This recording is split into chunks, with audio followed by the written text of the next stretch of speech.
এই দেখো তোমার জন্য খাবার লেসছি, খেয়ে নাও। এই খাওয়াটা মেরে আমি আসছি। অনেক বেলা হয়ে গেছে, তুমি আগে খেয়ে নাও তো।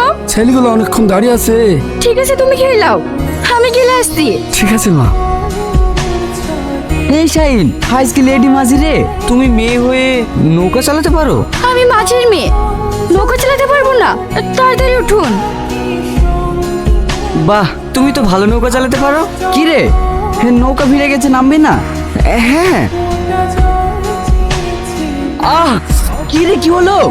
ওই দেখ সাপ, তোকে সাপে কেটেছে। কি হলো ওর? শাহিনকে সাপে কেটেছে। কই দেখি। আমি আর চন্দনে থাকতে পারছি না। এই মালা, এখন কি হবে? আমার দাদু কিন্তু ওজা ছিল, আমাকে একটা গাছ চিনে দিয়েছিল। ওই গাছটা খেলে সঙ্গে সঙ্গে বেশ পানি হয়ে যাবে। দেখি তো এখানে পাই কিনা।